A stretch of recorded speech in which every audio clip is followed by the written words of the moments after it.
na nossa cabeça ficou como uma missão das mais importantes realizadas. Tanto é que deu margem a se caracterizar como o Dia da Busca e Salvamento no Brasil. Para a Força Aérea, o Dia da Busca e Salvamento é o dia em que os sobreviventes foram encontrados na Amazônia nesse desastre.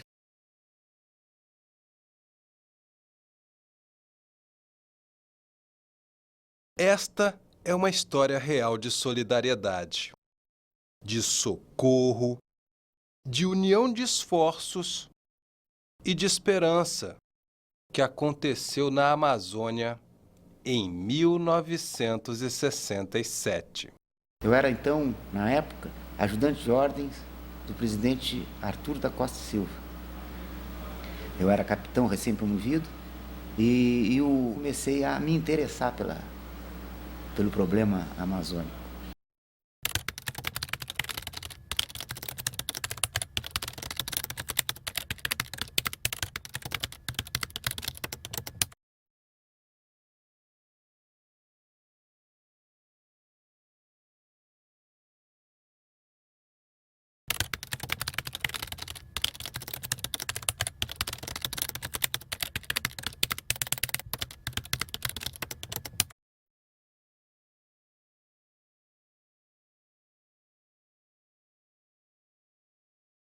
Nesse tempo, mestre, havia muita coisa política, muita divagação por aqui. Eu não quero citar nomes, nem política, mas havia movimentos estranhos aqui na região.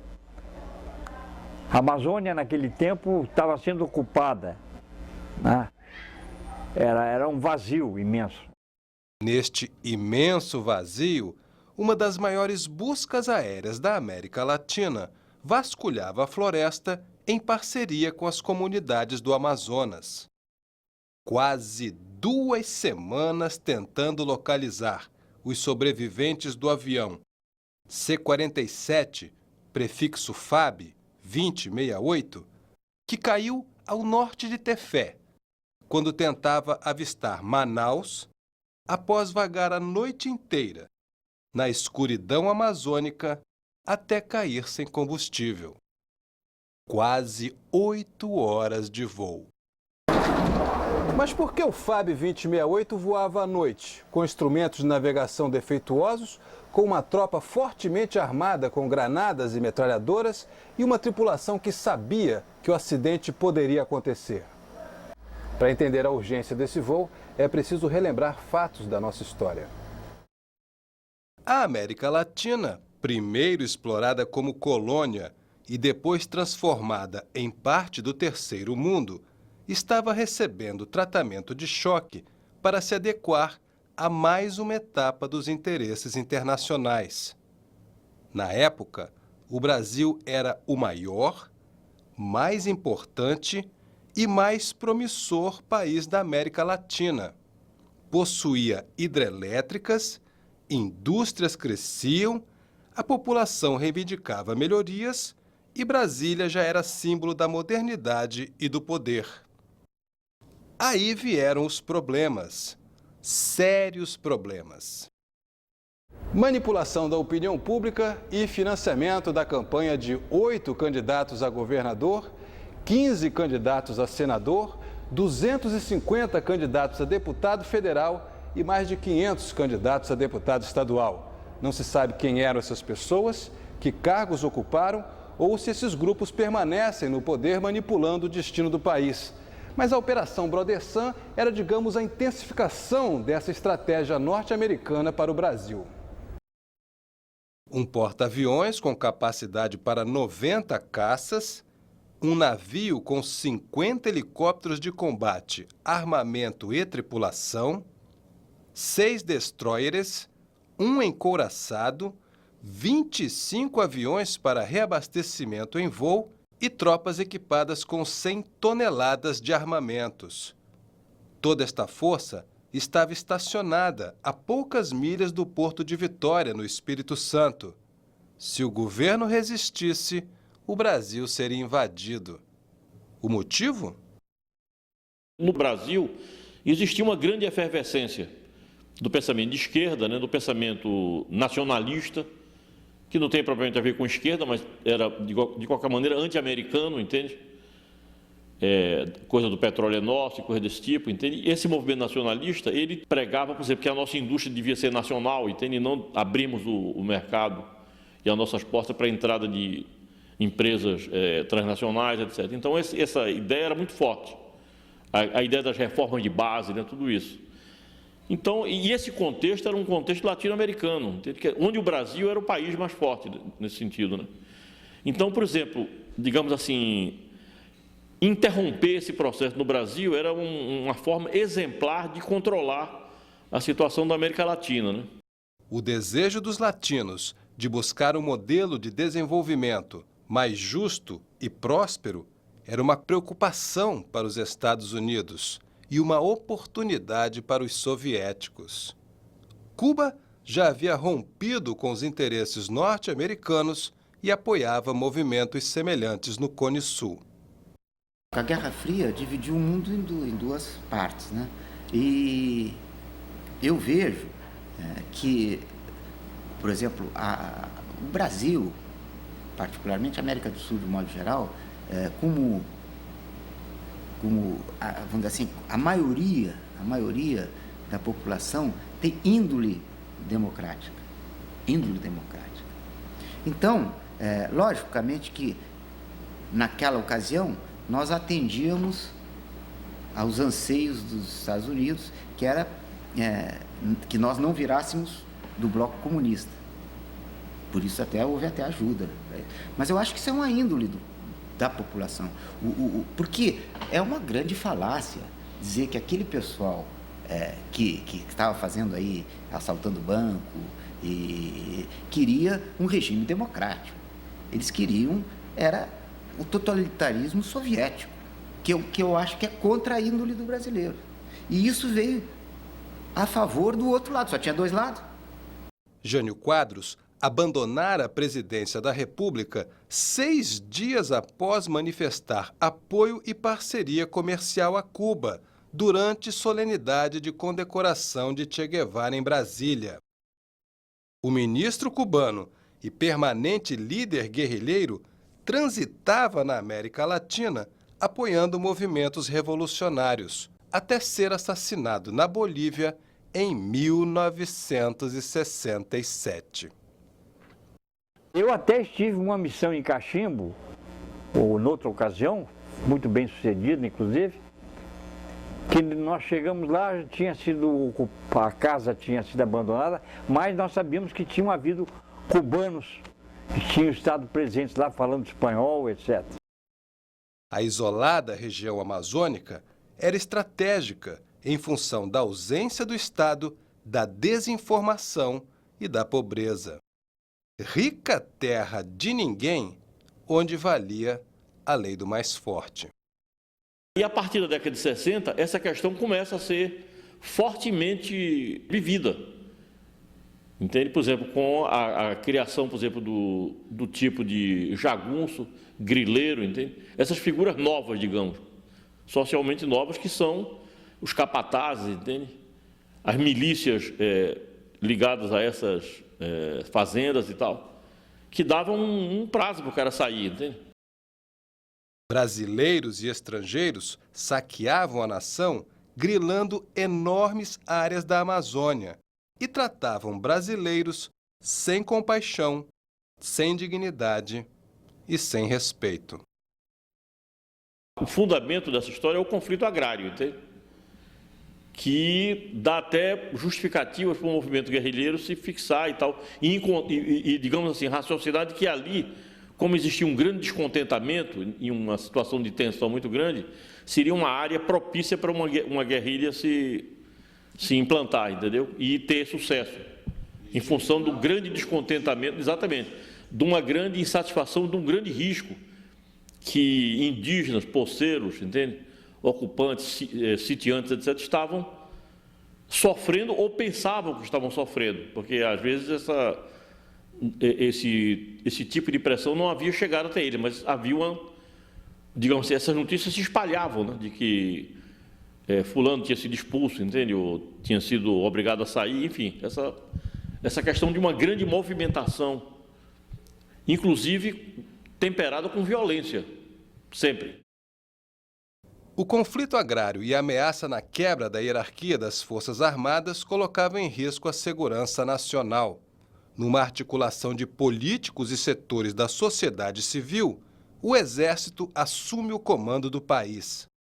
O processo é acompanhado tecnicamente pelos Estados Unidos, semelhante ao que aconteceu a nossos vizinhos. Brasileiros passaram a ser vistos como potenciais inimigos da pátria e o estado de desconfiança desencadeava medidas extremas. Para a Amazônia, tinha início o atual ciclo de integração. A estratégia militar colocava Manaus como foco de desenvolvimento. Nos governos militares havia um planejamento estratégico e uma política para cumprir esse planejamento estratégico. E essa política foi seguida rigorosamente. O presidente Castelo Branco implantou a Zona Franca de Manaus, e quando nós tivemos aqui, ela estava no auge da parte comercial. Tinha lojas ali, aquela centro que chamava até a Zona Franca, centro ali de Manaus, Guilherme Moreira, enfim, aqueles 4 quarteirões, aquilo ali fervilhava de pessoas. E o aeroporto, que não era o Eduardo Gomes ainda, era o Ponta Pelada, também tinha um movimento muito grande de turistas de compra, né, que se chama. Era muito grande. E isso foi uma política que foi sendo seguida por todos os governos militares, e hoje a Zona Franca tem já não é nem mais Zona Franca comercial, hoje ela é um polo industrial, incentivado, logicamente, mas é um polo industrial e de grande potência. Tal estratégia intensificou o tráfego aéreo, tecnológico e de brasileiros para a Amazônia. A região, que já havia sido usada por rebeldes, passa a ser esconderijo de membros da esquerda que planejavam táticas de resistência ao governo militar. Em meio a este cenário, um avião militar que se dirigia a Manaus identifica movimentação suspeita próximo ao destacamento de Cachimbo, no sul do Pará. Vai ter início em Belém a missão do FAB 2068. A missão era ir a Cachimbo, reforçar a guarnição em função desse movimento que é denunciado por esse coronel da FAB que sobrevoou, que informou que havia uma movimentação de muita gente em Cachimbo entre brancos e índios. Então, como Cachimbo não tinha guarnição, eu fui com a intenção de aumentar o poderio militar de defesa do destacamento. O avião que levaria a tropa, o C-47, prefixo FAB 2068, apresentava problemas no radiocompasso, instrumento que indica quando o avião sai da rota. Mas os pilotos estavam habituados a voos diurnos na Amazônia. O planejado era seguir pelo rio Amazonas, descer o rio Tapajós, abastecer e pernoitar em Jacareacanga. Ao amanhecer, decolariam imediatamente para Cachimbo. O piloto não ia nem desligar os motores, ele já saía com combustível suficiente para voltar para Jacareacanga, ia reabastecer em Jacaré e não em Cachimbo. Eu desceria, ia para o destacamento e o avião voltaria para não deixar um avião à disposição de possíveis guerrilheiros. Mas quando já estavam instalados em Jacareacanga, foram surpreendidos por novas ordens. O rádio era SMN, Rádio de Segurança Nacional, acima de SOS, SMN, Segurança Nacional. SMN dizia textualmente mais ou menos o seguinte: situação em Cachimbo evoluiu perigosamente. Risco calculado. Determino decolagem imediata. Aí o comandante disse para mim, Veli, se tu não embarcar, eu não decolo. E eu disse, comandante, se o senhor decolar, eu embarco. Sabendo o risco que corriam, decolaram às 9h30 da noite. Deveriam avistar cachimbo em menos de 2 horas. Eu conhecia bem o destacamento, conhecia os sargentos. Eu mandei que um deles estourasse um tonel de combustível de 200 litros e ateasse fogo para servir de referência. E nós não voamos, fizemos um quadrado crescente aonde nos aparentava ser cachimbo e não vimos nenhuma indicação de cachimbo. Tentaram retornar a Jacareacanga, mas o mau tempo havia desviado o avião da rota. Tinha um vento muito forte para oeste, na nossa altitude, e nos jogou para quase com a fronteira com a Bolívia, né? Decidiram, então, tentar avistar Manaus, a cidade mais iluminada da região. Quase 8 horas após a decolagem, o 2068 sobrevoava o local incerto da Amazônia sem nenhuma condição de visibilidade. Nenhuma, era escuridão breu.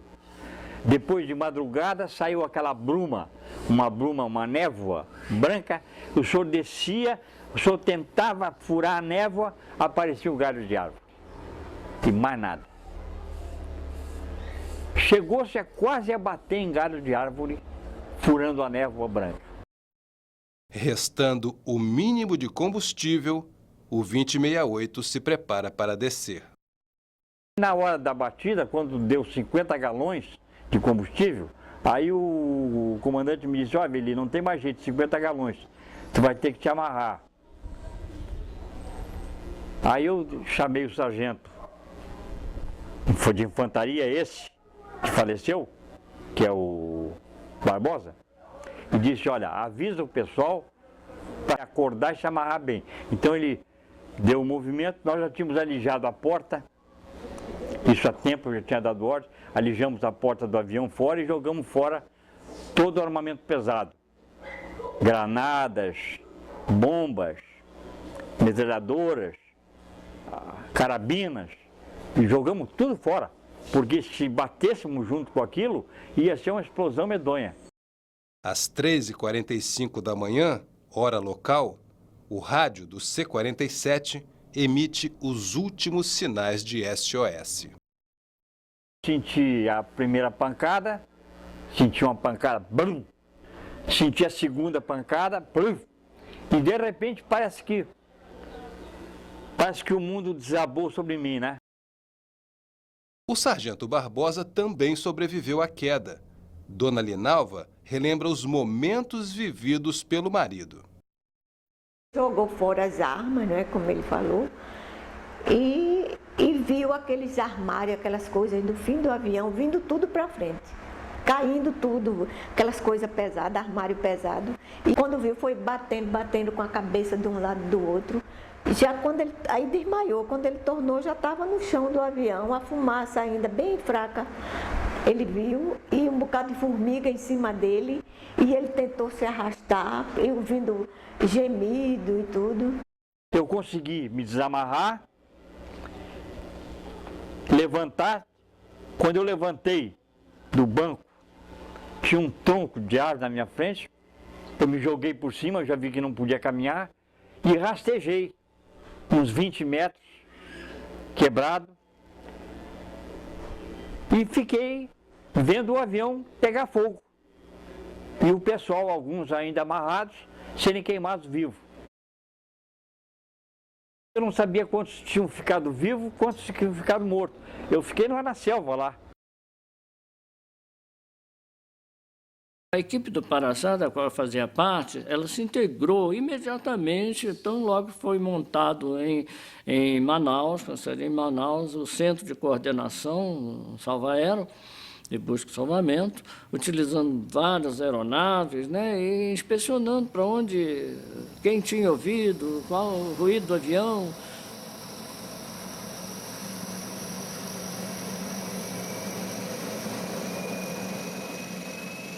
Sem saber onde caíra o 2068, as buscas começaram pela rota que o C-47 teria feito de acordo com os procedimentos informados pela tripulação. Os contatos prévios diziam que a aeronave tinha voltado do cachimbo na direção do Rio Amazonas. Mas isto é uma imensidão no território, em termos de aviação, é um território muito grande, é uma área de probabilidade enorme. As informações vindas das comunidades iam montando a trajetória feita pelo avião em direção ao local da queda. De todo o lugar onde alguém tinha ouvido o avião passar, o ruído de avião na madrugada, assim, todas as informações eram filtradas e alguém ia lá, de helicóptero, de barco, saber detalhes e talvez orientar. As notícias da busca do 2068 criavam uma sensação de esperança. Em meio à pátria dividida, brasileiros se dedicavam a salvar outros brasileiros a todo custo na Amazônia. Numa área tão imensa, a união de esforços era mais importante que a ideologia. Em algum ponto da floresta, 7 sobreviventes, com fraturas e queimaduras, se organizavam para resistir, pois acreditavam que não seriam abandonados pelo seu país. Aqueles que estavam melhorzinhos tinham que fazer alguma coisa pelos outros que não podiam. Tinha que sair, que procurar algum alimento, tinha uma salsicha queimada nas latas. E eles tiravam, partia ainda as que estavam melhor. Era um pedacinho para cada um. Ele sempre teve essa força, essa coisa que ninguém ia deixar de procurar eles, porque era uma família unida, eles, né, sendo militar da aeronáutica. O que aconteceu após a queda era anotado pelo sargento Barbosa. Caso o socorro não chegasse a tempo, ali estaria o diário deles e suas despedidas. Ele achava que ia morrer ali e queria que a gente, a família, soubesse o que estava acontecendo lá embaixo. Aí ele viu aqueles papéis queimados, aí ele queria escrever detalhando o que estava acontecendo. No terceiro dia, o mais ferido não resistiu. No quarto dia, em meio aos destroços do avião, encontraram latas de salsichas queimadas e um sinalizador portátil. Gipsugel, que é equipamento que o senhor dá, e ele transmite o SOS e a indicação do avião. No quinto dia, começaram a emitir os sinais. Os 2 mais feridos, que ainda estavam jogados na mata, conseguiram ser removidos para o refúgio montado na cauda do avião somente no 6º dia. Ainda conseguiu colocar o doutor Paulo e o tenente Velito dentro do resto do avião, para não levar tanta chuva lá fora. O fraco sinal emitido pelo Gipsugel começa a ser captado por aviões que passavam na região, mas se confundia com descargas produzidas pelas tempestades tropicais. Eles até achavam que aquilo era mas nós estávamos lá todo dia e nós tínhamos hora certa. 2 horas fulano, 2 horas chegando. Com a nossa força mesmo, a gente girava o magneto para poder botar o sinal no ar. Gipsugel. Sem identificar com precisão a origem do sinal, as buscas foram se concentrando entre Tefé, Barcelos e Codajás, uma enorme área de mata alta e fechada. O Albatroz, por exemplo, fazia 8, 9, 10 horas de voo seguidas. Almoçava-se a bordo, lanchava-se a bordo. No 8º dia, os sobreviventes começam a ouvir, ao longe, o barulho de avião. Apesar do ânimo das equipes, as buscas eram cansativas. No fim, a nossa visão já estava assim, era preciso renovar a tripulação nas janelas de observação dos 2 lados porque a vista cansava, chegava um ponto em que só o verde vinha aparecer, só monótono, ou dava sono, ou dava uma irritação nos olhos, uma coisa. Para os feridos, o constante mau tempo era desanimador. As chuvas e o nevoeiro dificultavam as buscas. Eu já tinha perguntado para o capitão se, para um cara morrer, se era melhor dar um tiro na cabeça ou no coração. Até isso eu já tinha perguntado para o Paulo. Porque eu sabia que se a aviação passasse em cima e não localizasse, era a área que não ia voltar nunca a ser pesquisada. Tá certo? E nós estávamos liquidados. Então, no 11º dia, o esforço de todos surte efeito. Tinha um revólver somente com uma bala. E ele escondeu esse revólver para ninguém querer se suicidar, né? Com o pavor que estava ali dentro, com medo. Então, quando viu os roncos de avião se aproximando ainda mais, já no fim, ele deu um tiro para cima e os urubus que estavam embaixo, eles estavam com medo dos outros, né? Que ninguém podia fazer nada. Aí os urubus subiram. O próprio piloto do avião, do Albatross, me disse para mim pessoalmente: olha, Vili, eu vinha voando, não ia passar ali, né, não. Mas eu vi um bando de urubu subir em cima das árvores. Aí eu passei bem em cima. Aí o sargento lá de baixo, eu cheguei a ver a campainha. Eu de baixo, ele passou tão baixo que eu ouvi a campainha do Albatross. Porque quem avista toca a campainha que inunda o avião. Prá! De posse das coordenadas, os helicópteros de resgate decolaram na manhã seguinte. Como o local não permitia pouso de helicóptero nem salto de paraquedas, a equipe de resgate desceu de forma improvisada. Amarrou-se uma corda dentro do helicóptero, e uma corda grossa de 60 metros, e ele solta a corda, nós nos enroscamos na corda e descemos. Já era um fim de tarde e descemos uns 5, 6 elementos só e pernoitamos com os sobreviventes lá. Era uma cena realmente espantosa, né? Restos da aeronave, corpos queimados e uma fuselagem com a empenagem do avião, a cauda do avião, e um pedaço da fuselagem que estava ocupado pelos sobreviventes que estavam em pior situação. Mas estava lúcido, consciente, comunicativo e muito feliz de nos ver, todos eles. Como se tivesse cumprido uma missão, aquele que mais contribuiu para a sobrevivência do grupo entra em choque. O herói desta etapa, esse velho cabo, foi quem abastecia o pessoal. Falava serenamente, nunca se queixou de nada, nunca deu um ai de dor todo queimado. E morreu no dia que o avião sobreviveu. Ele deitou no chão, deu um gemido. E eu falei, o médico falou, e o médico disse para mim, não tem jeito. Quer dizer, o médico sabia que ele tinha mais de 100% do corpo queimado, o médico sabia que ele ia morrer. Seguiram às pressas para tratamento no Rio de Janeiro. Léa relembra o reencontro dos pais no hospital. Aí eles sentiram o quanto eles se amavam, né? Essa é a verdade. Ele, por sua vez, que achava que não ia voltar, que voltaria, mas não imaginava como seria. E foi quando eles se deram assim, olharam para o outro, a emoção tomou conta, não falaram nada. Ela achava, por sua vez, que ele não iria reconhecer ela, porque ele estava cercado por vários repórteres.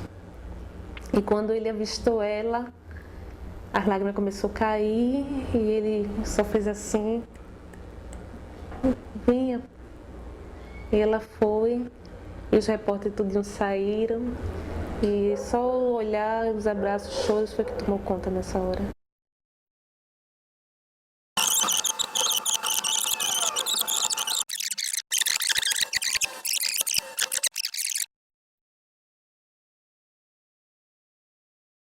No 6º dia após a queda, uma nota no jornal informava que a emergência que deu início à missão do 2068 e ao trágico destino dos passageiros havia sido sanada. Na época, falou-se em índios da tribo Caiapós, que tinham até um nome complicado. Mas será que o problema foi mesmo resolvido? A partir de 64, a Amazônia foi, num certo sentido, começou a ser privatizada, na verdade. Grandes empresas estão se deslocando para cá para comprar terras, estimuladas pelo governo, entende? Para um tipo de processo de ocupação capitalista, digamos assim, ou empresarial, né, das terras e tal, com a criação. E essa região aí, muito especialmente, a região do sul do Pará, que se transforma gradativamente no grande polo agropecuário, né, e da pecuária brasileira, né, em seguida se transformando realmente na área de maior concentração da produção, né, bovina, digamos, do Brasil. Tem a origem agora, o que é que está por trás disso? É o estabelecimento dessa frente agropecuária e consequente conflito com os poceiros e índios, que eram, na verdade, os ocupantes anteriores dessas áreas, entende? E esse processo continua, com o bico do papagaio, entende? Enfim, é um problema que tem diferentes estágios, diferentes momentos, mas que em absoluto parou ainda, entende? Porque, na verdade, isso se encontra ainda em... Essa freira que foi assassinada, inclusive, é dentro desse contexto, entende? Deste mesmo grande conflito, digamos. Passado o governo militar, a região ainda se sustenta com ações implantadas naquela época. O zoneamento ecológico-econômico, iniciado no projeto Radan, que fornecia as informações sobre a Amazônia e seus potenciais, não teve continuidade. O Radan segue sendo, sim, um dos esforços de levantamento e de mapeamento de recursos naturais da mais alta significância. É um esforço fantástico de mapear, de identificar. É o primeiro grande mapeamento. E os produtos que o Radan gerou nos anos 60 e 70 ainda são utilizados como instrumentos, como dados, como informações para o planejamento regional, para o planejamento local. Infelizmente, eu acho que se falou mais em zoneamento do que se fez. Porque, pense bem, é um produto de enorme complexidade. Nós estamos falando de uma capacidade de reunir, cruzar diferentes informações de toda a natureza, tipo de solo, clima, fatores sociais, econômicos, históricos, e produzir mapas, informações geoespacializadas que só terão valor se forem, de alguma forma, utilizadas pelos agentes públicos privados. Então, não adianta a universidade ou uma secretaria produzir 500 mapas belíssimos com várias informações se essa informação não for usada, não for incorporada, aí sim, nos processos de planejamento. E a cobiçada Amazônia permanece sem política agrária, sem plano de desenvolvimento nacional e sem ministério para coordenar o progresso na metade mais valiosa e promissora do país, ficando exposta a interesses diversos e pressões de diversas organizações. Não é por acaso que nossas fronteiras e reservas minerais se tornaram terras indígenas, locais onde nós, brasileiros como os índios que nascem ali, não temos permissão para entrar. Locais onde brasileiros rotulados índios são confinados à precariedade da vida tribal, sob a tutela da FUNAI, que demarca as terras no Brasil em parceria com a Alemanha, o Banco Mundial e as ONGs. Faz sentido para você?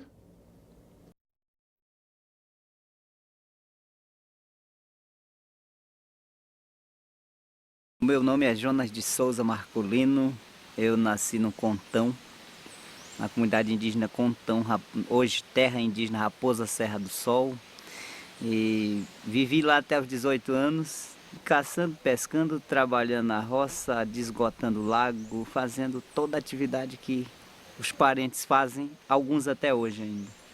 Qualquer um que queira preservar, qualquer antropólogo, qualquer político, qualquer governo que queira preservar o indígena lá, porque assim ele estará vivendo feliz, isso não é verdade. Eles não estão felizes. Eles estão sofrendo, e sofrendo tanto, mas não têm condições mínimas de chegar junto ao Estado, junto ao governo, reivindicar apoio para lá. E muitos não querem que o Estado dê apoio realmente, né? A gente já ouviu, a minha irmã dizia mesmo, porque ela tinha 2 crianças lá e ensinava eles em casa a ler e escrever, e muitos Yanomamis queriam estudar também, muitos filhinhos de Yanomamis, de indígenas, e aí o Walter Blois, que era o administrador da FUNAI, na época estava lá, ele dizia: Walter, a FUNAI tem que botar escola aqui para esses índios. Geilda, esses índios não precisam de escola. Se você souber, o que mais acabou com a cultura indígena foi a escola, né? Quer dizer, essas pessoas não têm e não querem que os índios desenvolvam seus conhecimentos, conheçam outro mundo, porque eles não querem, às vezes até que eles próprios ocupem os postos que eles ocupam hoje, ganhando dinheiro muito fácil, trabalhando para os índios, fazendo projeto para índio. A gente sabe que tem muitos que sobrevivem disso. Se tiver o indígena, quanto mais isolado, mais nós temos chance de fazer projetos e eles não sabem de nada, não conhecem nada, não fiscalizam nada. E se puder deixá-los assim, nós vamos viver muito tempo assim, usufruindo de algumas coisas boas, até do dinheiro próprio deles, né? A gente sabe que usam, né? Muitos indigenistas sobrevivem do dinheiro que vem para índio, porque o programa é para o índio, mas ele está lá implementando a política, ele é beneficiado com aquele dinheiro. Eu vejo, existe uma série de fatores que não permite que os índios, principalmente essa maneira de eles estarem angariando recursos até no exterior, com muito mais facilidade, e os indígenas lá sem saber de absolutamente nada, carecendo de todo apoio, de toda assistência. Tudo em nome do índio. Em nome do índio, FUNAI, um braço da WWF inglesa e Companhia Ilimitada, trabalharam duro quase 20 anos até conseguirem a enorme terra Yanomami, bem em cima da nossa fronteira com a Venezuela. Tudo em nome de preservar espaço para garantir a cultura de pouco mais de 6 mil índios, que, me desculpem a expressão, estão se desfazendo em merda, confinados em pleno século XXI a viverem como num zoológico humano. Nossos irmãos Yanomamis, por exemplo, eles têm uma imensa reserva, mas o estado de saúde é pior que o dos Macuxis. Mas esse estado pior, estado de saúde ruim que eles enfrentam, essa crise na saúde, porque eu posso considerar crise, porque todos eles são portadores de muitas doenças, principalmente malária, tuberculose, hepatite e todo tipo de verminose aí, das mais variadas. Então a gente vê que esse estado deles não vai garantir, não garante, o isolamento deles não garante. Muito pelo contrário, a gente só vê eles cada vez mais fragilizados. Até porque eles não estão lá vivendo à maneira deles. Sempre tem políticas indigenistas conduzindo isso aí, essa questão. E eu vejo que essa condução, esse estado, como eu acabei de dizer, é condicionado, é imposta e não o que eles gostariam de viver. No site, as crianças Yanomamis aparecem felizes e aprendendo, graças à ajuda da ONG inglesa.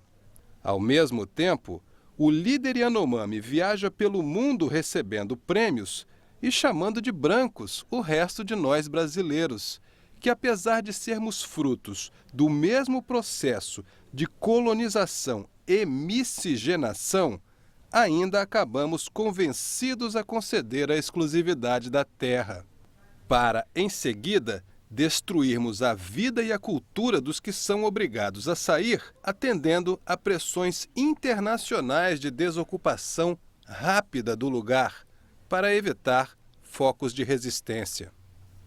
Os mesmos que nos pressionam a sair ainda fazem alardes dos ilícitos que obviamente ocorrem numa imensa área onde somos impedidos de entrar. E as notícias vão criando uma aceitação de que os índios são mais importantes e prioritários que o resto dos brasileiros, e que é preciso intervir em prol da biodiversidade e das tribos que estão defendendo a floresta de invasores, suas doenças e seus vícios, num país onde os representantes dão exemplos de incompetência com o povo e o meio ambiente, sempre envoltos em corrupção não esclarecida e não punida. É como se fosse a contribuição do Brasil para uma antiga estratégia em curso. A Inglaterra persistiu com ela por 100 anos até conseguir uma entrada para a Amazônia em 1904. Foi simples. Especialistas contratados desenharam um mapa mostrando que era dela. E, diplomaticamente, 20 mil quilômetros quadrados de Roraima passaram para a Guiana Inglesa. Pegou também 150 mil quilômetros quadrados que a Venezuela até hoje tenta recuperar. Já queria, naquela época, a região que viria a se tornar Raposa Serra do Sol, mas o advogado Joaquim Nabuco conseguiu defender. Persistiram. Mais 100 anos de pressão e direitos humanos e o próprio governo brasileiro expulsou os brasileiros da Raposa Serra do Sol homologada. Agora, imagina se as pessoas aceitam a ideia de juntar essas tribos independentes e vulneráveis da Amazônia numa única área livre de brancos e protegida pela caridade dos organismos internacionais. Loucura? Mas isso já acontece na Raposa Serra do Sol, onde 5 etnias diferentes foram confinadas num mesmo espaço. E índios ingaricós, que já tinham área demarcada e falam inglês, foram obrigados a se aculturarem com a maioria macuxi, que fala português e controla a região. Em quem será que os índios estão votando se o CIR veta candidatos por aqui? E quando a farra das demarcações acabar, o que terá sobrado para o resto de nós brasileiros, que somos não índios, não brancos, não negros, que somos a maioria da população do país? A primeira página da nossa Constituição condena o racismo, o preconceito e a discriminação antes de tratar de qualquer assunto em particular. Mas como num jogo de war, vence quem tem a melhor estratégia e manipula mentes e corações. É assim com o refrigerante mais famoso. É assim com os políticos. Foi assim que Estados Unidos passou por cima da ONU e invadiu o Iraque. É assim que estão demarcando terras na Amazônia, o maior depósito de matéria-prima biológica e mineral do planeta. Na realidade, o que nós estamos assistindo é um neocolonialismo. Hoje o Brasil e as nações aqui da Latinoamérica, as nações do terceiro mundo, enfim, as nações pobres, estão tendo um novo colonialismo. E antes eles usavam os exércitos, as fragatas, as canhoneiras para fazer esses neocolonialismos. Hoje eles usam uma desculpa simpática. O preservacionismo do meio ambiente e a preservação de grupos étnicos como os índios. Isso é uma mensagem muito bonita. Neste rascunho, às vésperas da Eco 92, publicado depois nesta coletânea, Samuel Benchimol, um estudioso da Amazônia, já temia que isso viesse a acontecer. Esta década, dos anos 90, que antecede o final do século, será sem dúvida marcada por grandes mudanças e transformações na relação homem-natureza-sociedade. Corremos o risco de construirmos uma ordem ecológica reducionista e sectária. É o que tememos, caso as atuais preocupações ecológicas venham a reboque de novas ideologias de domínio, hegemonia e dependência.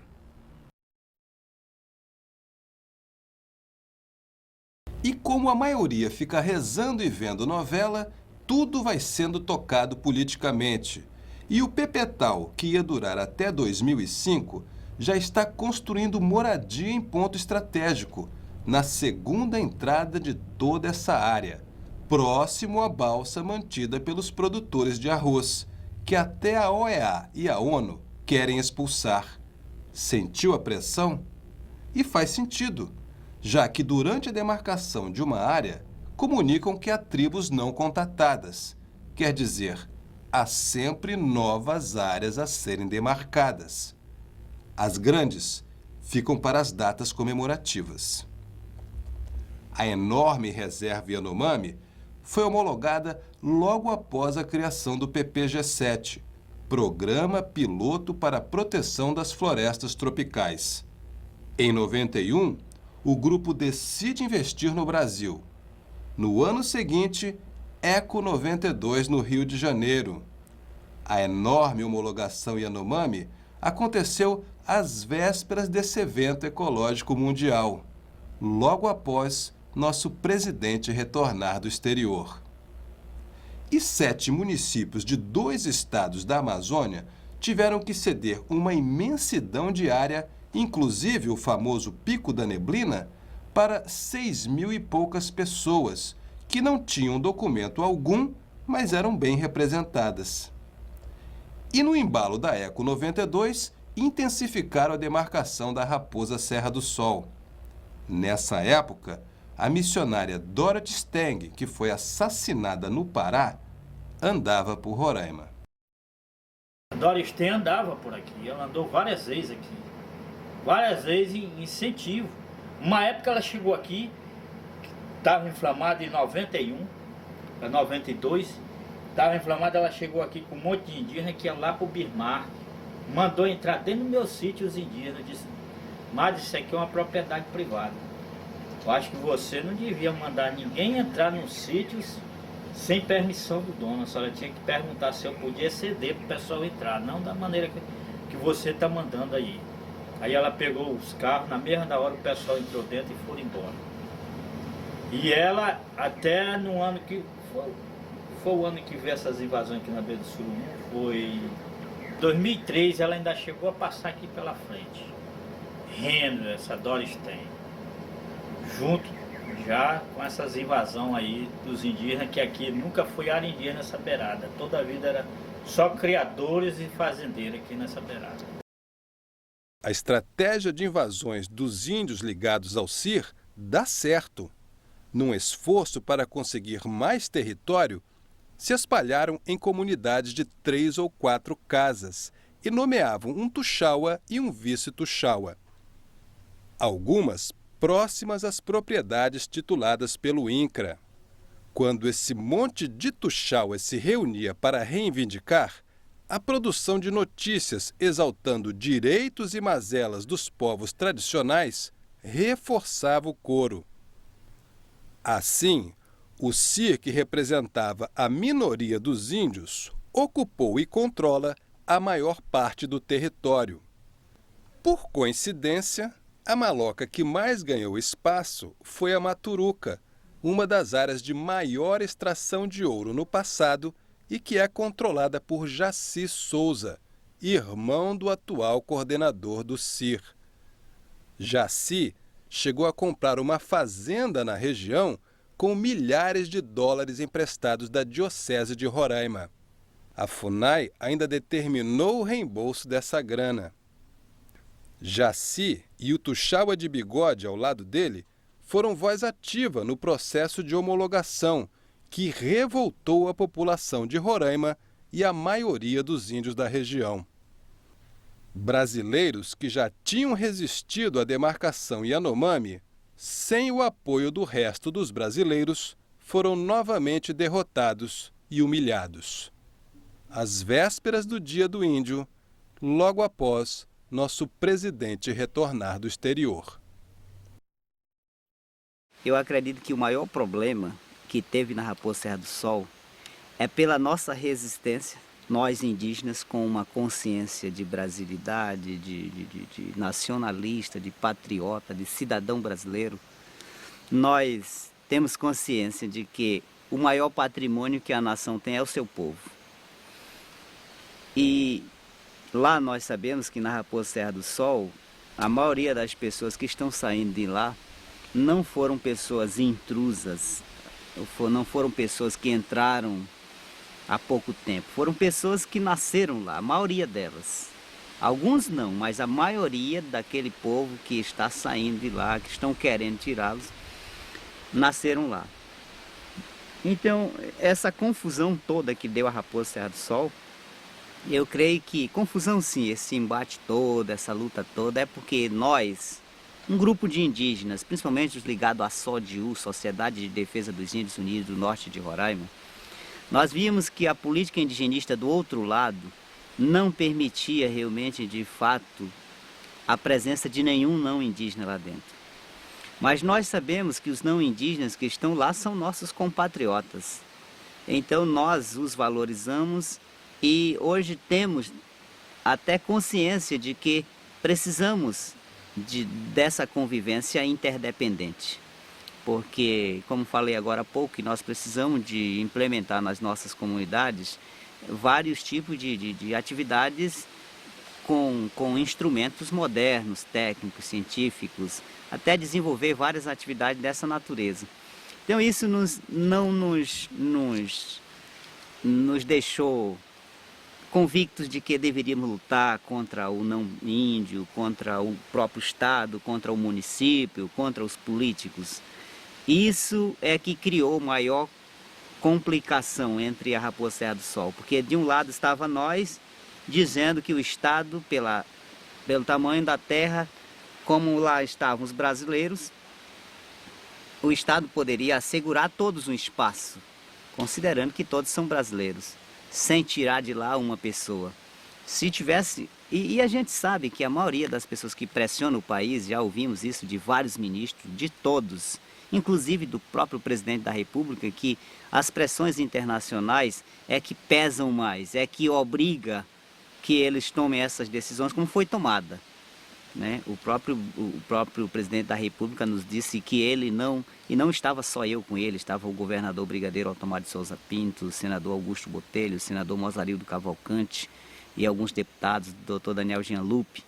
Tinha várias pessoas, quando ele disse, em qualquer lugar do mundo que ele passa, sempre tem um chefe de Estado que bate no ombro dele e diz: senhor presidente, quando é que o senhor vai homologar a terra indígena Raposa Serra do Sol? Então essa questão de pressões internacionais, eu creio que não é bom, e a gente tem consciência disso, de que esses países não estão com a política externa deles limitada apenas aos próprios estados deles, mas estão querendo atingir outros rincões, outros territórios, e isso é a luta da humanidade. E o Brasil, eu creio que vai cedendo isso assim, gradativamente. Uma perícia federal constatou que o processo da demarcação foi uma piada. Do grupo de 27 que iria decidir sobre o território nacional e as famílias que ali habitam, vários nem foram avisados. Um secretário de Roraima sabia que ia participar, mas não foi chamado para trabalho algum. Todos os 10 índios do grupo de trabalho foram indicados pelo CIR, e o relatório, que deveria ter 27 assinaturas, teve apenas uma. Mesmo assim, Arthur Nobre Mendes validou e publicou parecer favorável no Diário Oficial de 21/5 de 93. Daí em diante, é só cumprir prazo. Os mecanismos já foram embutidos na Constituição do país.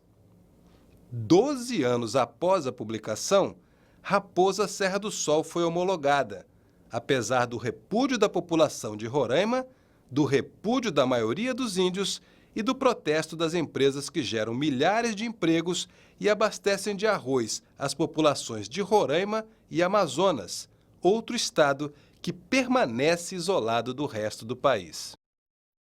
Mas a questão da Raposa Serra do Sol é apenas uma das questões, porque na realidade o que a gente vem acompanhando é a partir desde a década de 70, é o desleixo das autoridades brasileiras com a ideia do nacionalismo, da defesa das fronteiras. uma afirmação da presença brasileira nessa região tão importante. E a Raposa Serra do Sol, simplesmente, ela é mais divulgada porque se tornou emblemática. Porque, na realidade, são 30 e poucas, quase 40 reservas já feitas aqui no estado, inclusive outras maiores, como é a Yanomami, não é? Até mais problemática que a raposa, mas a raposa se tornou emblema da resistência do povo brasileiro, especificamente o povo de Roraima, a esse entreguismo.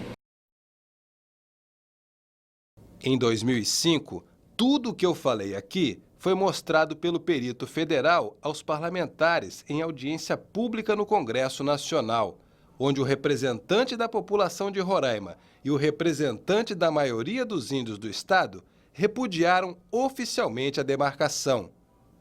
O ministro da Justiça foi representado por ninguém menos que Arthur Nobre Mendes, que declarou que o processo era irreversível e que ele próprio teve pouca participação.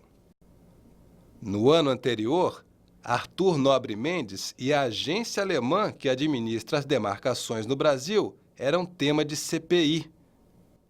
Mesmo assim, o governo Lula não voltou atrás.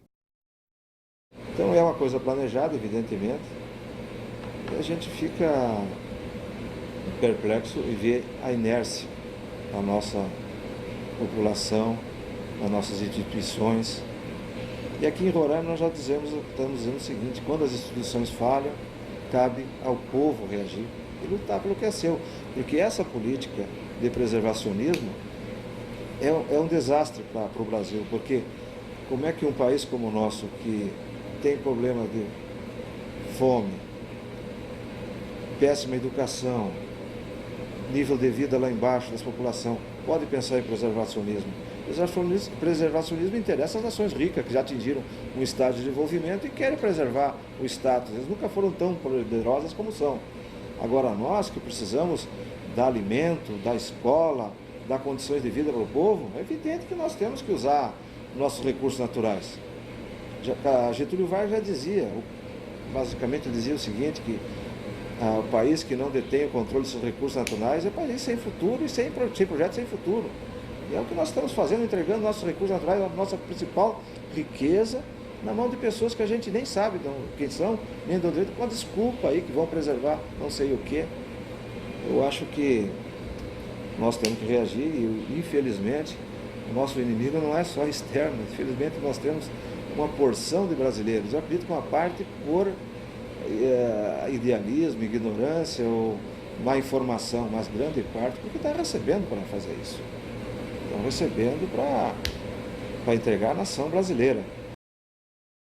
A consequência imediata das demarcações é a retirada de todo tipo de polícia e a expulsão das famílias que forem consideradas não indígenas, independente do tempo que habitam a terra ou do documento que possuam.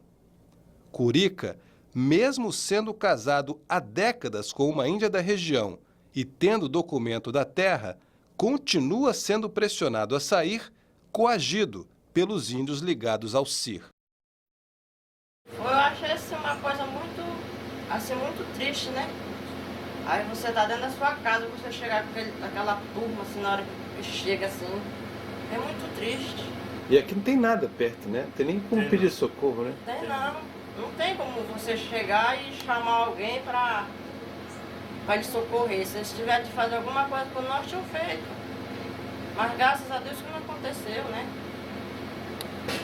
Aí eu me senti muito assim uma coisa que a gente desamparada pelos políticos.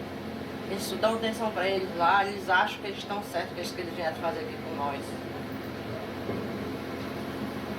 As autoridades também.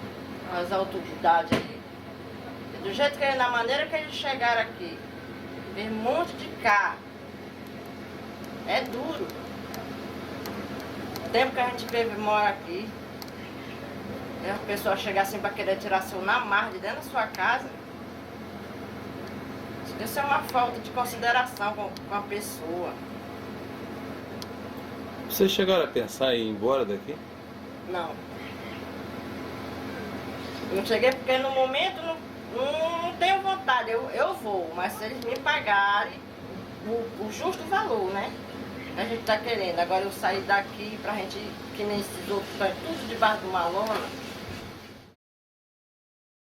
Ela está se referindo às famílias expulsas de suas casas há 10 anos atrás, quando demarcaram outra enorme reserva, a São Marcos. Famílias que perambularam por anos até serem assentadas em áreas isoladas, próximas às reservas ainda em expansão. Jonas Marcolino me levou até uma dessas famílias. O meu nome é Antônio Moreira Silva. Eu vim da região de Pacaraima, da Reserva Indígena São Marco. A minha vida era agricultura. Eu plantava, inclusive, foi em 80, 81, 82, 83, eu trabalhava com hortaliça. Os 3 anos que eu mandei para a exposição, eu tirei em primeiro lugar em Roraima. Aí, o que aconteceu? Tiraram nós de lá, despejaram, pagaram uma mixaria. Pagaram, para mim, eu recebi R$26.200. Aonde só café, eu tinha 17 mil pés de café frutejando. E aí vinha laranja, manga, jaca, abacate, cupuaçu, entendeu? Tangerina, jabuticaba, uva, maçã, muita banana, entendeu? E me tiraram de lá e me deram R$26 mil e me jogaram. Me deixaram, me disseram assim, pega esses 26 mil e vai dar teu jeito, entendeu? Aí a promessa era de dar outra terra para nós, né? E fiquei esperando. Agora, o ano passado, né, 2007, já pro final do ano, me jogaram aqui dentro desse mato, que hoje me encontro aqui, só eu e minha esposa, já todos os 2 de idade, mas estamos começando novamente para ver se a gente chega menos na metade do que nós tínhamos lá, onde nós morávamos. Antônio e a esposa habitam uma casa que não tem porta, nem luz, nem instalação sanitária. Bem diferente do tratamento dado aos índios da reserva, onde os banheiros são construídos pela Funasa com dinheiro dos brasileiros não índios. Antônio e a esposa foram jogados no meio do nada. E eles ainda disseram lá no INCA, se quiser, é para ir para dentro. Se quiser, porque se não quiser, tem quem queira. Aí a lona para fazer bastante. Entendeu? É duro. E o superintendente do INCA esteve aqui nesse barraco aqui, eu disse para ele, rapaz, comendo as pedras dos limites, isso não é prioridade, eu vou mandar uma equipe vir aqui para resolver esse problema. Porque aqui ninguém sabe, é assim, mostrou aqui, pelo menos só me mostraram um canto do meu terreno, um canto. Como não sabem ler, os documentos de posse que entregam a essas pessoas são facilmente contestados na justiça, o que facilita a demarcação e o rótulo de invasores. Seu Antônio morava desde 1973 numa área de 100 hectares em Sorocaima. Em 98, foi expulso de casa pelo Ministério da Justiça, através da FUNAI. Perdeu a noção do tempo e tudo pelo que trabalhou durante a vida.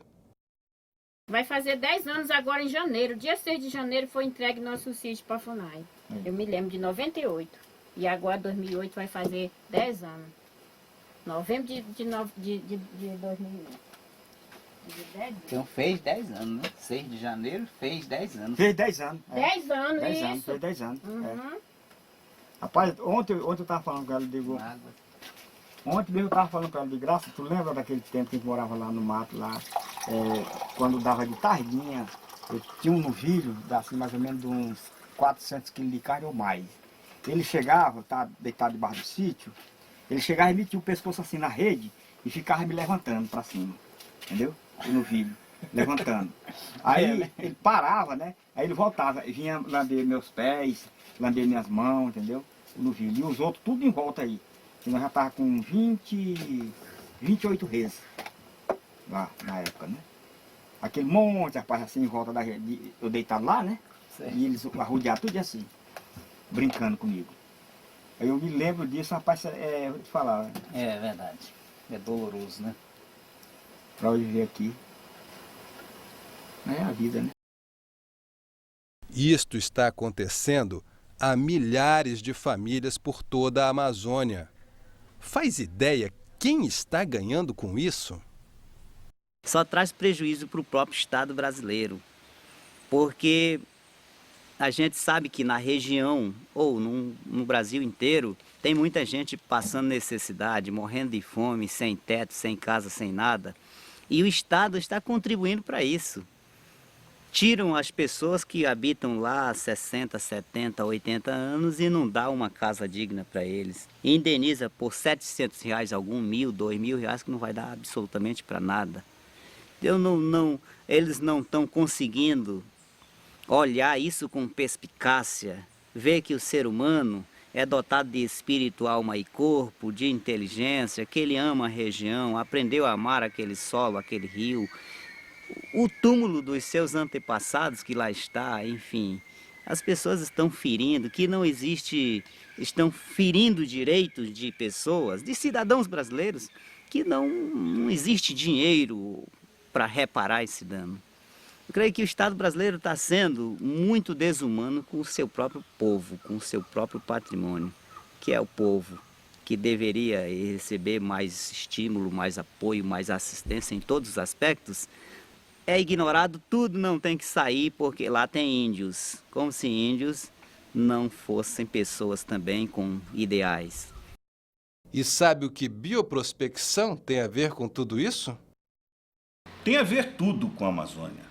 Bioprospecção quer dizer a investigação dos recursos biológicos disponíveis numa realidade, a procura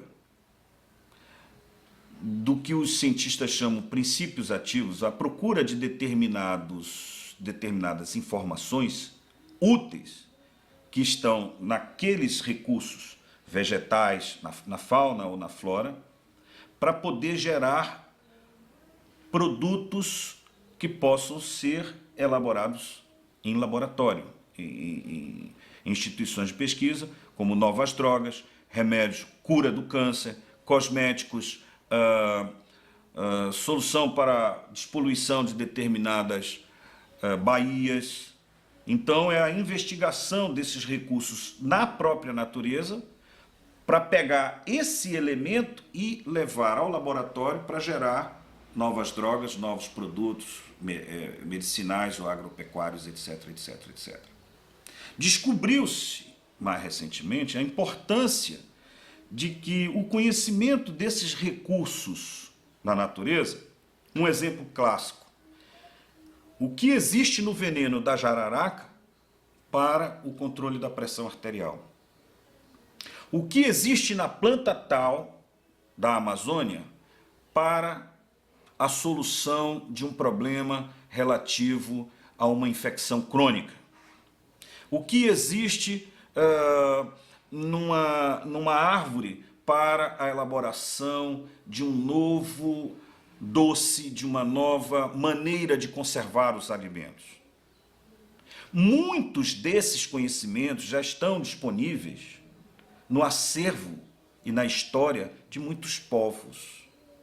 E grandes indústrias descobriram que é importante negociar com esses povos, porque se eu coloco um cientista num ambiente, ele tem o seu conhecimento, claro, não vamos simplificar, mas há um outro conhecimento. E aquele outro conhecimento sabe, às vezes, coisas que o cientista não sabe. É o que chamam conhecimento das populações tradicionais. Quem habita o lugar é que sabe onde estão as coisas. Desde as plantas que tem aqui, né, nessa savana aqui, são medicinais, o caimbé, a sucuba, a gongonha, o sacaí, paricarana, merixi, tudo isso aí são plantas medicinais contra infecções e outras plantas que tem. Sobre o subsolo tem vários tipos de minério aqui dentro. E nós conhecemos é o ouro e o diamante. Mas numa época, em 76, quando a CPRM fez uma exploração entre a maloca do Guariba, a comunidade do Guariba e Napoleão, pegaram vários urânio lá, que é material radioativo de fazer bomba atômica. Não é à toa que eles estão brigando. A 13 quilômetros daqui tem um marco da Petrobras, dizendo que o petróleo está quase a flor da terra aqui, a 13 quilômetros da ponta da Serra do Urubu ali. Então, nós sabemos que tudo isso, o interesse não é indígena, o interesse sim, voltado para as coisas que tem aqui, porque eles não têm mais o que nós temos aqui. Isso aqui tudo ainda é natural, tudo está por explorar, nós estamos vendo o potencial. E, para concluir a ideia, o fato curioso é que, enquanto no hemisfério norte estão concentradas as principais empresas e os grupos tecnológicos e econômicos, ou seja, a riqueza econômica e tecnológica, no hemisfério sul, contrariamente, com menos, então, em termos gerais, condições econômicas e tecnológicas, ali reside a maior riqueza de biodiversidade, ou seja, a maior fonte potencial de exploração desses recursos, que já se mostraram o conhecimento desses recursos encurtam etapas de pesquisa no laboratório. Então há uma vantagem muito grande, mas as questões são muito polêmicas, porque falta ainda legislação, ou elas são excessivas, ou são inexistentes, ou não são praticadas.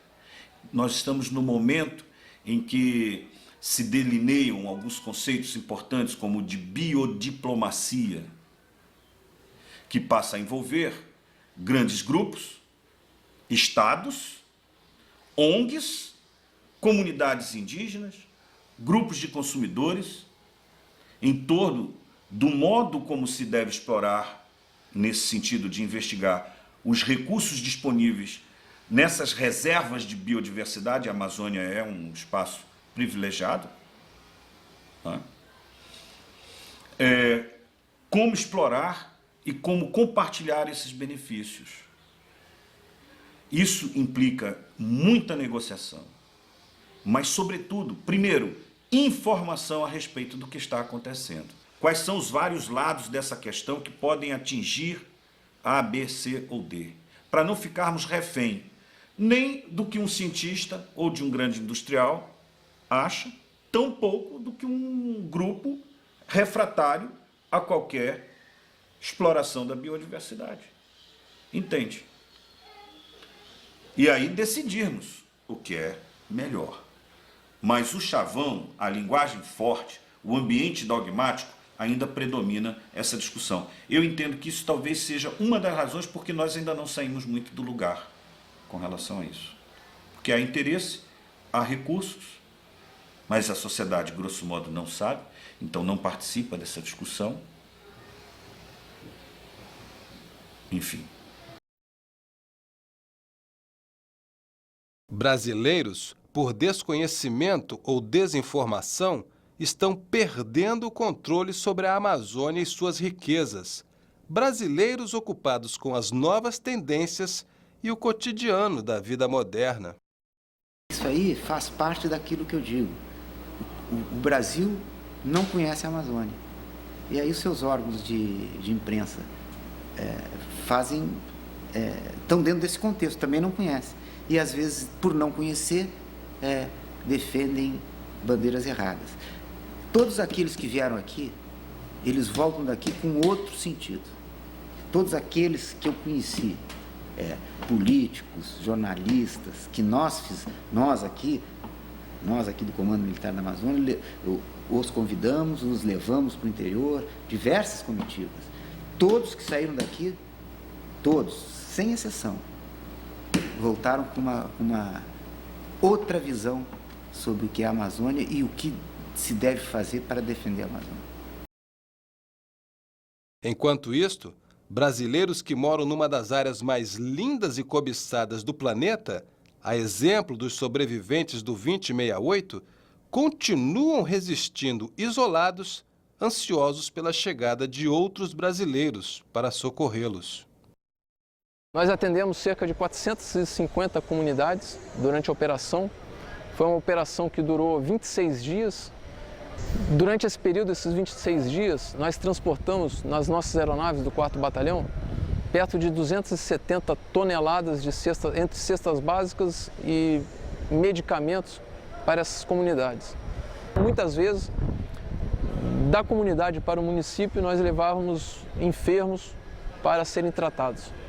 A maioria de crianças que estavam em estado de saúde mais delicado e que precisavam ser transportadas para o município. Era até um estado de agonia das pessoas pela espera desse apoio, dessa distribuição da cesta. Elas sabiam que a gente ia chegar, até mesmo porque essas comunidades tinham contato com a sede do município. E o município divulgava a distribuição principalmente através de rádio. Então eles sabiam que nós íamos chegar. E eram comunidades que já estavam, muitas delas, já vivendo praticamente da caça, porque a situação era tão crítica que eles não tinham como chegar, principalmente alimentação. Os rios, os igarapés secaram de tal forma que nenhum tipo de embarcação, nem mesmo a tradicional rabeta, que navega em águas bastante rasas, tinham condições de chegar a essas comunidades. Lá vivem brasileiros conhecidos como caboclos, índios, ribeirinhos, nordestinos, gente nascida em todo canto do país, isolados sobre um imenso cofre aberto onde os investimentos em segurança e integração são contingenciados. Faz sentido para você? O programa Calha Norte foi o que nos possibilitou recursos para que os nossos planejamentos fossem cumpridos. Só que o Calha Norte, depois do governo do presidente Sarney, ele começou a ser contingenciado. E 2/3 do programa são contingenciados. Com isso, até o nosso cronograma de ocupação, digamos, espacial da Amazônia está sendo retardado. Tudo está sendo retardado pela essa falta de recursos. Que eu acho que isso aí é uma insensibilidade, porque uma região cobiçada como essa nossa região amazônica, em que o Brasil tem que se afirmar como a soberania, a sua soberania sobre a Amazônia, tem que afirmar e confirmar, porque há uma grande cobiça internacional sobre ela, a gente fica patinando na falta de recursos. E isso aí, para mim, é insensibilidade desses governos aí que não veem esse grande problema estratégico que é conservar essa área inteiramente brasileira. E o pior é que a gente vê que essa quantidade de terra que é quase que imposto pelas ONGs é sempre em cima de riquezas. Tá na cara que isso aí não é para índio, isso aí é para preservar a matéria-prima das grandes potências. Isso aí eu não tenho dúvida disso aí. Por isso aí, quem tem dúvida aí ou é um ingênuo ou então é um mal intencionado. Essas áreas já passam de 20% da Amazônia. Áreas enormes e desprotegidas, onde só por acaso descobrimos o que ocorre por lá. Nós sabemos que as razões históricas, elas criam estruturas que vão se consolidando. E o Brasil é uma sociedade muito segmentada, muito dividida, em que talvez as suas elites não tenham assumido um papel mais responsável. Não generalizando, mas assumiram um papel, desde as capitanias hereditárias, de espoliação, de retirada. Então, eu defendo que sejam reitores, sejam professores, sejam pais de famílias, sejam sacerdotes, pastores, quer dizer, pessoas que ali dispõem de informações, qualidades, independente de não ser o que eu, o que você, o que outra pessoa gostasse que viesse a acontecer, eles não podem se omitir um papel de denunciar o que está errado, de apontar novos caminhos, de dizer, olha, não é sempre assim, não deve ser sempre assim. Particularmente no presente momento, eu entendo que nós, na sociedade brasileira, não podemos achar natural a impunidade, não achamos, mas precisamos mobilizar aqueles responsáveis, mobilizar a sociedade, seja na esfera da sua atuação em sala de aula, numa universidade, em qualquer ambiente, mobilizar e dizer, olha, está errado, a corrupção é um erro. Este é o Monte Roraima. Uma parte dele ainda é nossa. Ele fica quase na mesma linha do Monte Caburaí, onde começa o Brasil. Metade do Caburaí ainda é nossa. Estas duas montanhas enormes produzem em abundância águas puras e saudáveis que chegam até o encontro das águas em Manaus. Sem necessidade, a Raposa Serra do Sol englobou mais este patrimônio que era de toda a nação brasileira, e você não pode mais ir lá. Por quê?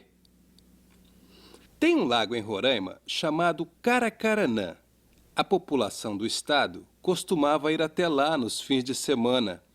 Tinha até um festival que atraía tantos turistas como o Boi de Parintins. A Raposa Serra do Sol também englobou o lago e mais 3 municípios frutos de um processo de miscigenação e integração iniciado há mais de 250 anos, com a fortaleza do Rio Branco e as fazendas nacionais, responsáveis por impedir que espanhóis, ingleses e holandeses se apossassem do nosso território.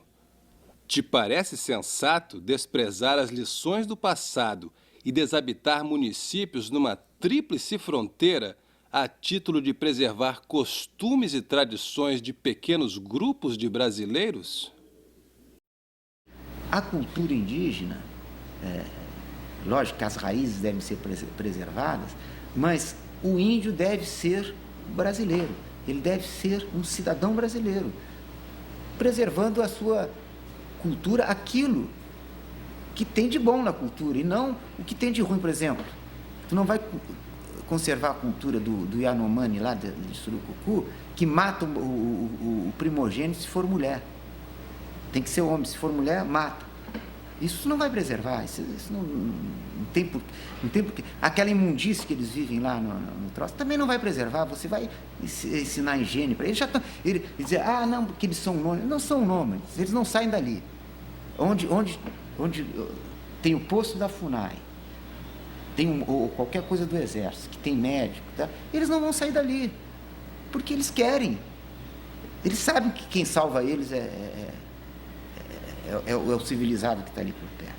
Então não adianta. Eu acho que nesse caso você tem que paulatinamente, sem agressão, ir trazendo ele para nossa meio de vida, que é um meio de vida mais confortável. Logicamente dando uma atividade econômica e não querendo que ele sobreviva daquela maneira que ele está. Aí vira, como você disse, é que os antropólogos aí do modo geral querem. É um zoológico humano para eles estudarem.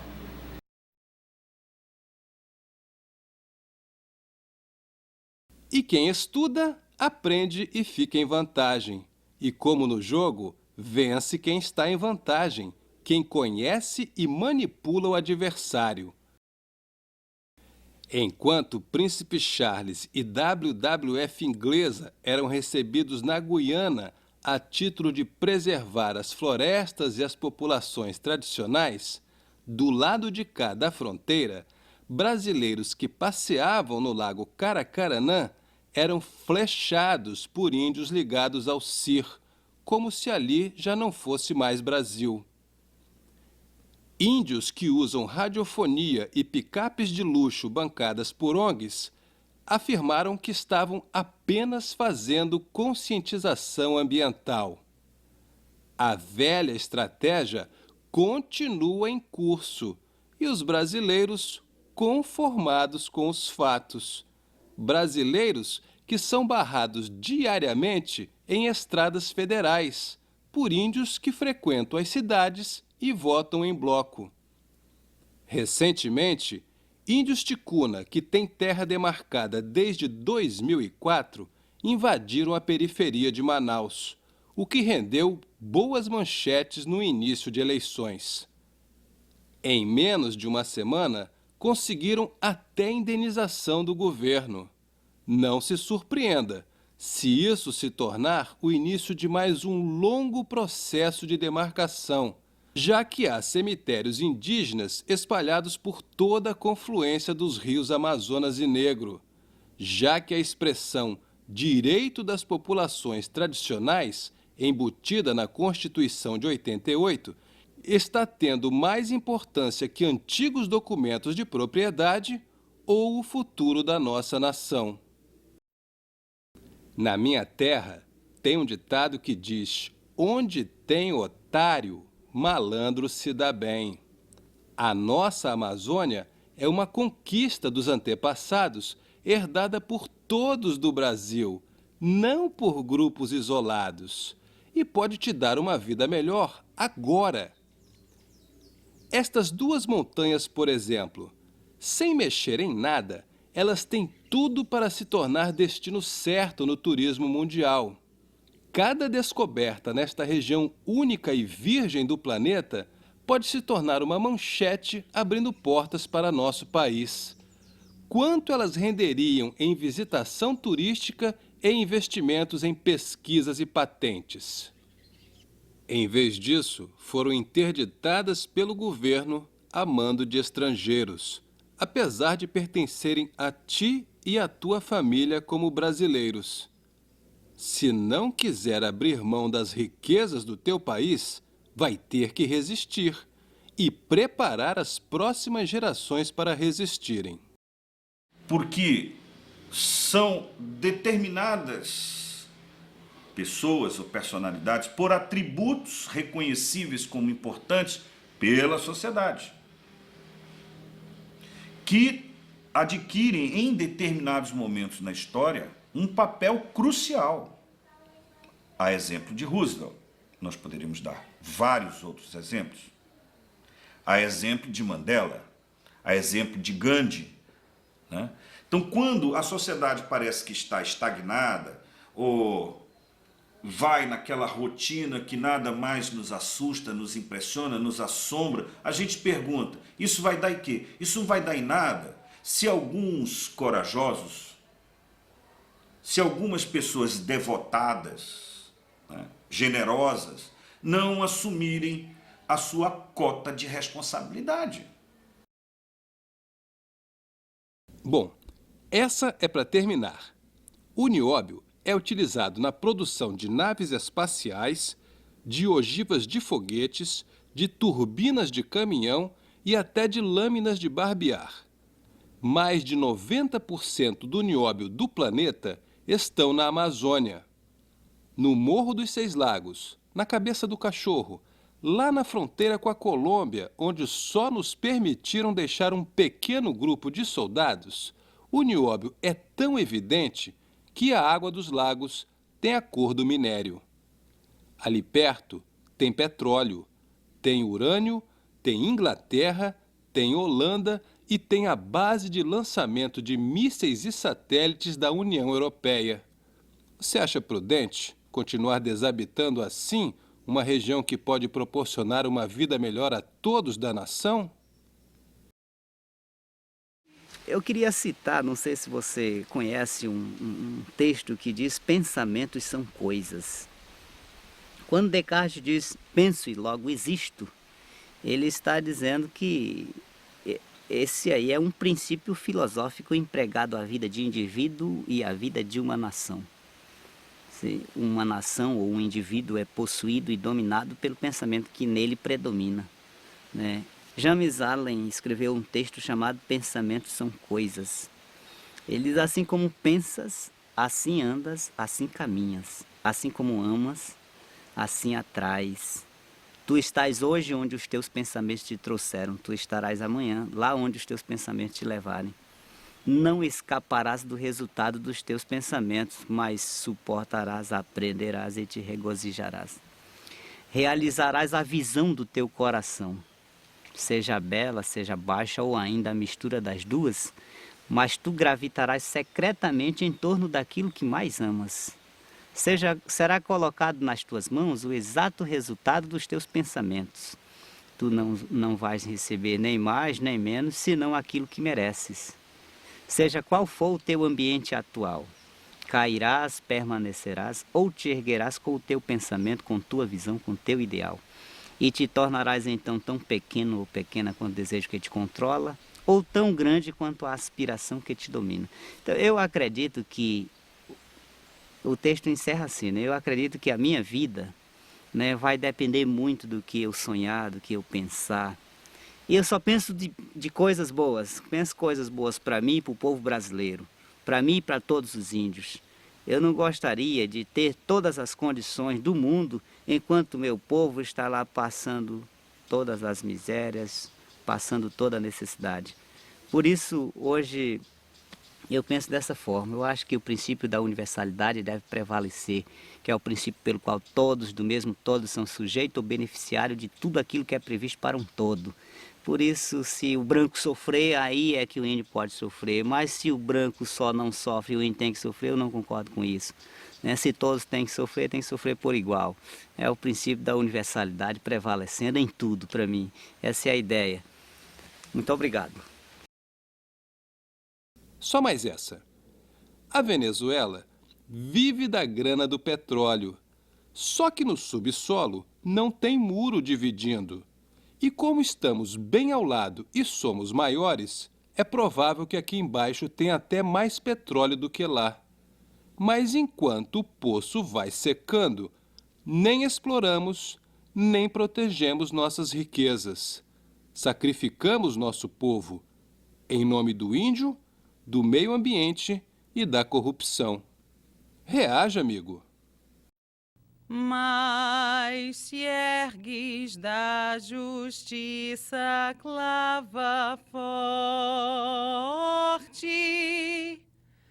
verás que um filho teu não foge à luta, nem teme quem te adora a própria morte. Terra dourada, ou ficar a pátria livre, ou morrer pelo Brasil. Mas, se defendendo esta brasileira Amazônia, tivermos que perecer, ó Deus, que o façamos com dignidade e mereçamos a vitória. A história continua. E as pressões também.